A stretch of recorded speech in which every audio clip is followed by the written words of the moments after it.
자, 볼게요. 이제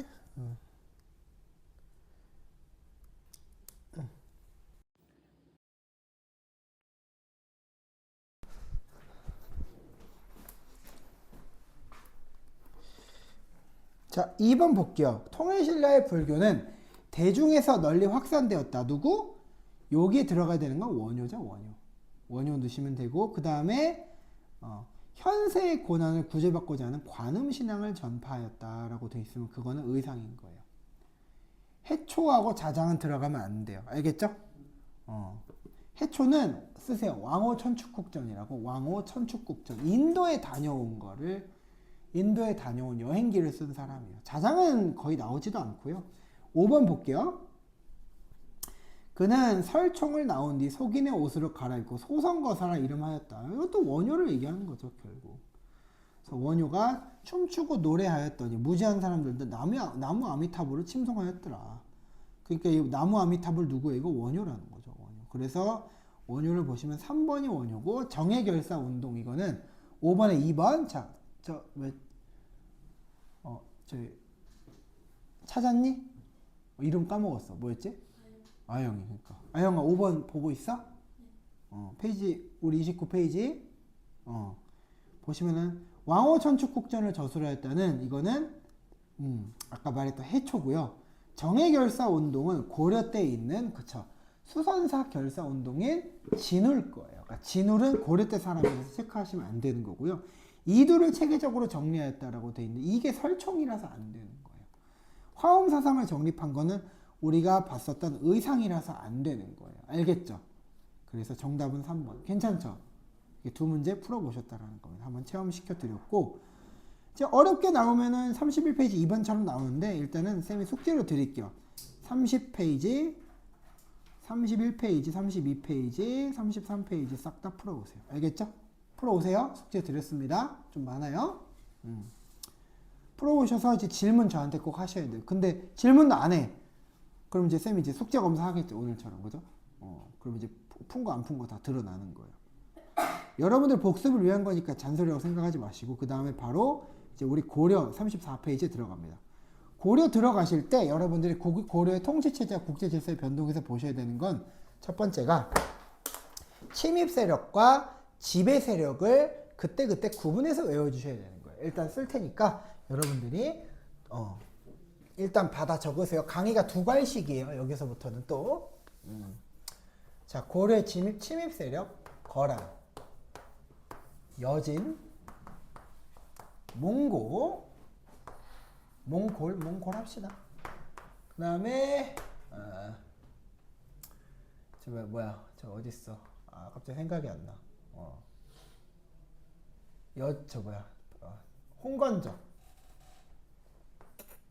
홍건적 왜국, 이렇게 요 시기인데 요때마다 지배체제도 동시에 바뀌었다. 거란하고 여진 시기 때 거란하고 여진을 상대했었던 거는 문벌귀족 전에도 물론 지배 세력이 있었는데 그 세력은 호족이라고 부르는 신라 말기 때 자녀물 같은 녀석들이 좀 있었다. 오케이? 그 다음에 이 여진에서 몽골로 넘어가는 와중에 몽골이랑 대항했었던 무신 정권 시기가 있었고, 무신 정권 시기가 몽골이랑 결국은 대립각을 세우면서 강화도 천도까지 감행하지만 그 결과물은 뭐예요? 무신 정권이 이제 삭제되고 그게 이제 권문세족이라는 이름으로 바뀔 거예요. 권문세족. 이 권문세족도 결국에는 이런 거지. 몽골과 연합한 상태로 제휴 상태로 지냈다가 나중에는 신젠 사대부들에게 교체당하는 거. 이 정도만 써주세요. 일단 이렇게 지배 세력이 바뀌는 과정을 여러분들이 좀 추적해 주셔야 돼. 이 시기마다 일단은 뼈내면 이게 갈비뼈에 해당하는 부분이야. 그러니까 여러분들 여기다가 좀 살을 붙이셔야 돼. 어떤 거? 요 시기에서 요 시기 넘어가는 과정 때 예를 들어서 이제 문벌귀족들 간의 다툼, 뭐 묘청의 난이라든지 이자겸의 난이라든지 이런 거를 이제 잡아주셔야 돼. 오케이? 괜찮죠? 일단 요것만 적어두시고 다 적으면 여기다 이제 슬슬 뼈를 붙일 거야. 오케이? 요 표를 이제 지속적으로 활용할 거라고. 여기다가 이제 몇 개가 추가될 거라고. 여기서 여기 넘어갈 때 뭐 광종의 노비안건법, 과거시험 이런 거 막 붙일 거야. 알겠죠? 근데 그냥 이거를 틀이 없이 외워두고 있으면은 외워두면 이제 골고루 잘 섞여요. 오케이? 여기도 뭐가 붙겠지. 예를 들어서 여기 별무반 들어가고 여기 우리가 아는 삼별초 들어가고 이런 식으로 뼈대에다가 살을 붙이는 식으로 가야 된다. 알겠습니까? 여기 일단 이제 베이직 틀이에요. 자, 이제 보겠습니다. 태조의 정책이라고 되어 있는데 국가 기틀의 확립이라고 되어 있는 태조 보고 있죠? 졸리니? 자, 너무 졸지 말고. 자, 태조의 정책은 그 혼인 정책이 있죠. 태조는 호족이랑 사실은 이제 대립각을 세우는 관계였다라는 거예요.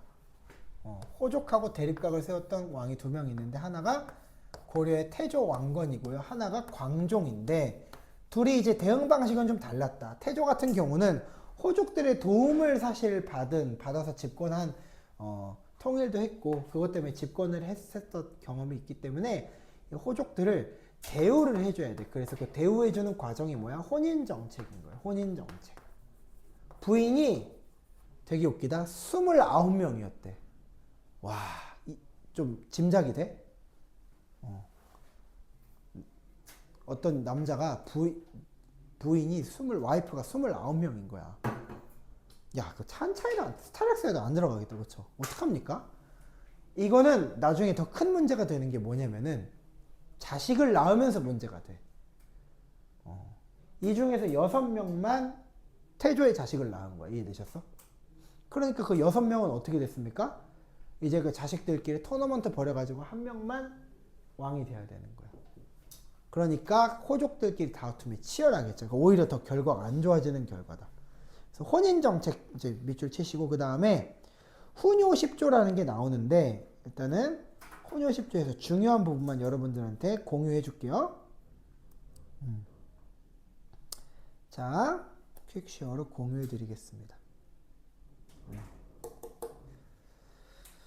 자, 태블릿으로 또 공유해 드립니다. 화면을. 자료가 왔죠? 맞죠? 여러분들이 여기서 중요한 부분만 빼서 적어주시면 되는데 또 왜 이래 또 어떻게 뭐 지문인식이 안 되니 너는? 자, 볼게요. 봐봐. 잘 안 보이겠다. 잘 안 보이겠다. 이렇게 좀 벽 쪽으로 붙여서. 자, 보이십니까 이제? 어떤 느낌이요? 자, 보시면은 굉장히 불교를 중시합니다. 불교 중시만 되면 이제 1조, 4조, 5조를 다 그렇게 고지고대로 받아 적을 필요는 없어요. 그런 건 불필요해.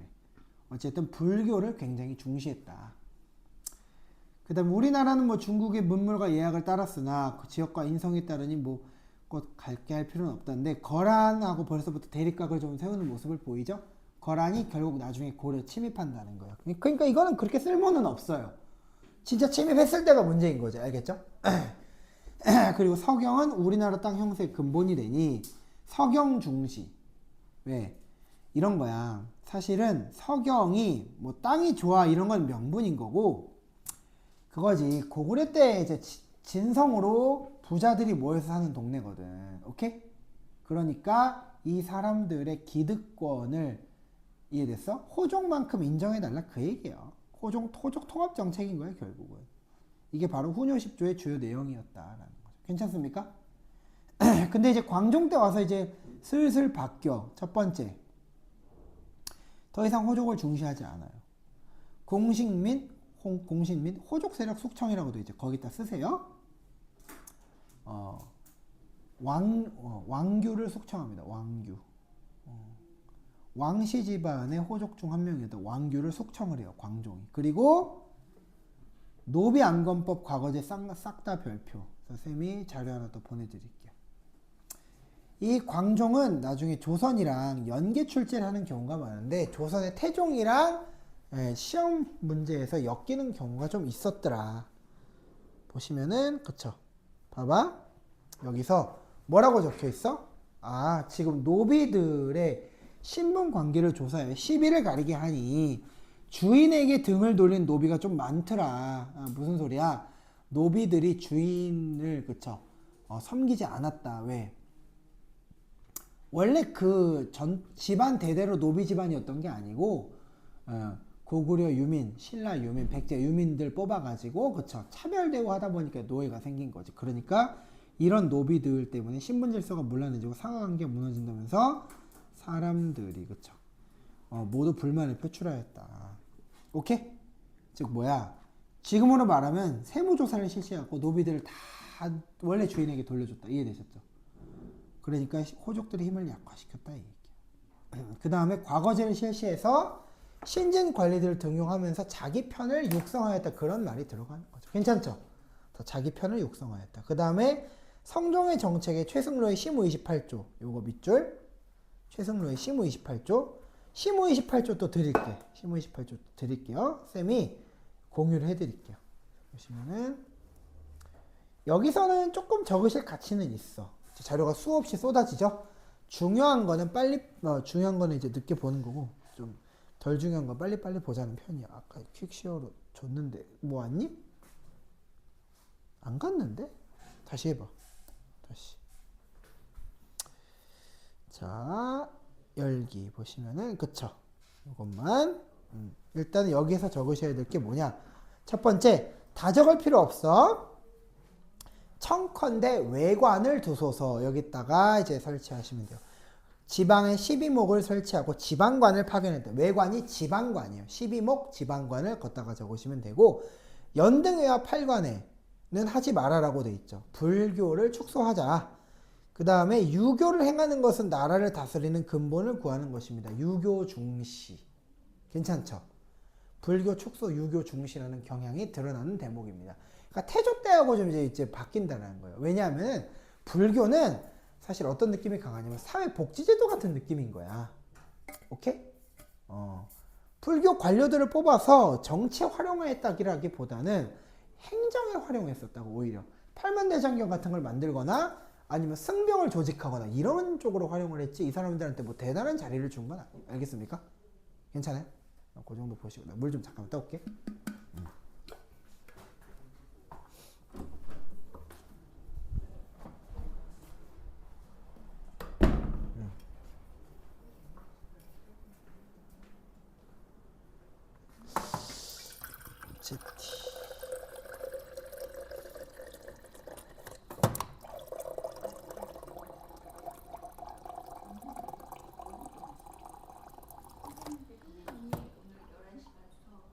안녕하세요. 네.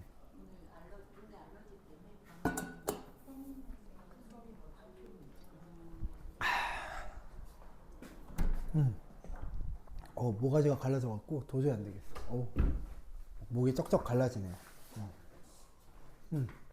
계속 볼게요. 이제 왜냐면은 성종이 얘기하는 건 이거야. 보통 이때 이제 정치제도의 표준이 누구냐면 중국 당나라야. 당나라에서 이제 송나라로 바뀌는 시점이라고. 그러니까 중국에서는 보통 어떻게 했었냐면은 처음에는 당나라 때는 이제 절도사라는 이제 제도를 설치해서 운영을 해서, 쉽게 말하면 시장, 도지사한테 군사 통제권까지 맡긴 거야. 이해되시죠? 그러니까 우리나라로 비교해 보자면은 충청남도 경찰이 따로 있는 거고, 이해되셨어? 뭐 전주광역시 군대가 따로 있는 거야. 이해되셨죠? 우리는 그렇게 운영하지 않지만. 그러니까 그럼 어떻게 돼요? 장단점이 있어. 뭐야? 외국에서, 그쵸? 말도 안 되는 이제 외부 세력이 쳐들어와. 그러면은 호족 집안 자식들이 다 대대장, 연대장을 맡고 있기 때문에 우리 지역은 우리가 지킨다. 향토 방위군이 되는 거예요. 그러니까 거란군이 되게 당황해. 야, 쟤네는 누구 소속인 거냐? 이해되셨죠? 막 어디서 기습 공격을 걸어오니까 예상치도 못한 데서. 이해되죠? 근데 이제 문제가 뭐냐? 고려가 자기들을 좀 이제 대우하지 않는 모습을 보이면, 소외되는 모습을 보이면 바로 돌변해 갖고 반란군이 돼요. 이해되시죠? 그러니까 청컨대 외관을 두소서. 좀 통제를 해야 될 것 같아, 이 호족 세력을. 에? 광종 때 그렇게 때려잡았는데 아직도 좀 통제가 안 되더라. 야, 좀 야들야들하게 만들어야겠다. 그 소리고, 불교는 이제는 호족 세력과 연합할 경우는 골치 아픈 정치 세력이 되기 때문에 이거 미리 좀 그쵸 유교 밑에 두셔서 통제 가능한 사회복지제도를 만들어라 이런 소리예요. 알겠습니까? 네. 그러니까 유교는 어떤 역할이냐? 유교는 전통적으로 그치 원래 중국에서 과거 시험을 통해서 이걸로 엘리트들을 뽑아서 선별했으니까 우리 이거는 해도 괜찮겠다. 이거는 좀 배우자라고 하는 거예요. 그 소리예요. 그래서 중앙관제 마련, 국자감 정비, 12목 설치가 다 거기 들어있는 거다. 알겠습니까? 그럼 이제 고려는 이때부터는 통치체제가 어떻게 정비되느냐? 이렇게 되는 거야. 자, 향리들이 요 이제 한 요쯤 있는 거예요. 사회의 중산층 역할을 맡아주는 거예요. 향리들이. 얘네들은 이제 쉽게 말하면 마을 단위를 다스리는 한 뭐라 그래야 되지? 그래 이러면 되겠다. 구청장. 이해되셨죠? 군수 알지? 군수. 시골 군수. 이런 역할을 맡는 거야. 즉 뭐야? 공무원이라고는 할 수 없어. 7급 9급은 아닌데 선출직 공무원이기 때문에 그 동네를 다스리고 그 동네를 관리하는 직책을 맡긴 거야. 이해됐니? 그럼 얘네가 이제 아까 무슨 역할에 누가 쳐들어왔을 때는 얘네가 필터링을 해주는 거야. 1차로 야 니네가 좀 발목 잡고 있어. 그럼 이제 이 문벌귀족들이 우리가 알고 있는 강감찬, 서희 이런 사람들이 딱 기다려. 그러고 여기에서 이제 군대를 징발해서 얘네한테 가는 거죠. 이해됐죠? 얘네가 곧 무신 역할도 맡기도 하는 거예요. 시골 군수 이장 맡고 있다가 평소에 이제 막 묵과급제 시험을 공부하다가 문벌귀족들이 이제 와서 야 거란 쳐들어왔대 어디 쓸만한 애 없나 찾고 있으면은 얘네가 와서 이제 공채 시험 보고 뽑혀가는 거야. 쉽게 말하면 이제 국회의사당에서 경찰과 군인 장교들을 뽑아가는 거야. 누구누구 국회의원 의원실 소속 이러고. 이해되셨죠? 그럼 어떻게 되겠냐? 전쟁 끝나면 걔네가 다 파벌이 되는 거죠. 뭔 말인지 알지? 그런 상황인 거예요. 여기가 이제 문벌귀족이 이제 새로운 문벌귀족 계층이 이때 만들어지는 거예요. 문벌. 과거 시험 합격해서 향리층에서 한 번 더 선발되어져 온 사람들이 여기 있는 거지. 어떤 말인지 이해되셨죠? 그리고 왕실에서 이 사람들을 뽑아가지고 혼인을 하는 거죠. 괜찮죠? 이 사람들을 뽑아서 혼인을 하는 거예요.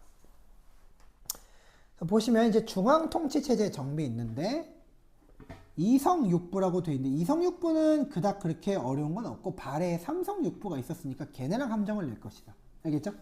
발해에 삼성육부를 조심하자. 중추원 3사 괜찮아요. 근데 3사가 좀 어려운 게 뭐냐면은 이 조선 때도 3사가 있어요. 써놔. 조선 때도 3사가 있어. 조선 때 3사가 있는데 고려 때 3사하고 완전 기능과 명칭이 달라요. 그래서 적으세요. 조선 때 3사는 언론기관을 얘기하는 거예요. 언론기관. 왕의 정책을 자문하고 잘못된 정책이 있을 때 지적해주는 그런 브리핑실. 이해되셨죠? 그런 역할을 담당했었다. 식목도감, 도병마사 있는데 이 도병마사, 식목도감이 고려에서는 그래도 별표 좀 중요하다. 왜냐하면은 조선에도 병마사가 있어요. 근데 조선의 병마사는 왕한테 살인 면허를 받은 사람이고 그 전까지는 아무런 것도 아니야. 이해되셨죠? 그냥 왕 밑에 있는 관료야. 이해되셨죠? 근데 고려 도병마사는 왕한테 무슨 면허를 받아오는 존재가 아니라 국왕이 어떤 일이 생겼을 때 나라에 큰일이 생겼을 때 협조를 구하는 존재가 도병마사 식목도감이 된 거예요. 법이랑 군사가 그때는 엄청난 권한이었다라는 거죠. 이해되셨죠? 그래서 도병마사 식목도감이 뭐야? 행정권을 상징하는 기구였다라는 거지 사실상. 괜찮죠? 근데 이거를 귀족들의 합의체로 운영을 했다. 어사대하고 대간도 중요한데 어사대하고 대간은 어떤 용도로 많이 쓰냐면은 조선시대 때 3사랑 비교하는 문제로 써요. 거기 간쟁 봉박 서경이라고 있을 거예요. 그게 뭐냐면은 약간 이런 역할인 거야. 고려 때는 왕의 권한이라는 게 말도 못하게 약합니다. 좀 미안하게 얘기하면은 거의 동네 형 수준이야 그냥. 거란이 쳐들어왔어. 왕이 막 도망가. 그러면은 이제 이미 드라마에서 한번 나온 적이 있죠. 왕이 피난을 가면은 선조 같은 경우는 백성들이 막 피난길에 물 주고 밥 주고 군사력도 해줘요. 그런데 고려는 어림도 없어. 이해돼? 고려는 어림도 없어. 고려는 왕이 이제 도망가면 걔는 그냥 도망다니는 보물 고블린인 거야. 막 쫓아가서 죽일라 그래. 이해되시죠? 그 정도로 왕의 권한이 약한 거야. 그러니까 왕이 한 권력의 축을 담당하고 있으면은 이 반대편에는 아직도 문벌 귀족들이 있는 거예요. 그러니까 봐봐. 여기다가 향리들까지 올라타게 되면은, 향리들까지 협조 안 하게 되면은 도저히 왕의 권위라는 건 내려갈 수밖에 없어. 누군가 보조해 줘야 돼. 그렇죠? 균형추가 하나 더 있어야 된다. 그게 바로 어사대, 대간, 이런 이제 젊은 관료들이에요. 왕의, 그쵸, 왕의 정치를 언론으로서 도와주는 애들인 거죠. 이해되시죠? 근데 얘네가 꼭 100% 왕편을 들지는 않고, 왕이 너무, 그쵸, 왕이 너무 국학 출신들 뽑아서 너무 횡포를 부리면 이 사람들이 여기 붙기도 한다. 오케이? 그러니까 왕의 권력 균형추를 조절하는 느낌이다. 왜? 왕이 멍청이가 걸릴 수도 있잖아. 그럼 나라 통째로 서버 종료하면 안 되니까, 그럴 때는 대관들이 나서서 왕의 잘못을 간하기도 한다. 그리고 관리들을 이제 권력으로서 통제하기도 한다, 요거죠. 정치 운영의 견제와 균형. 알겠죠? 그래서 특히 어사대 관원과 중서문화성의 낭사가 대관을 맡았다라는 게 조금 중요하죠. 그 정도 보시고, 지방행정조직은 뭐가 중요하냐면, 밑줄, 자, 다음 장 넘어가시면 35페이지 속현이 있는 게 더 중요해요. 속현. 속현이라는 게 좀 중요해요. 속현이 뭐야? 속현은 주현 밑에 딸려있는, 쉽게 말해서 민증도 안 나오는 사람들이 살고 있는, 미안하지만 슬럼가예요. 근데 그런 거는 속현은 주현에서 통제하도록 했다는 게 무슨 말이에요? 이런 거지. 나라가 행정력이 너무 약하니까 어쩔 수 없이 향리들한테, 야, 작은 동네 정도는 네가 알아서 해라고 맡겼다라는 거예요. 그게 이제 우리가 알고 있는 속현.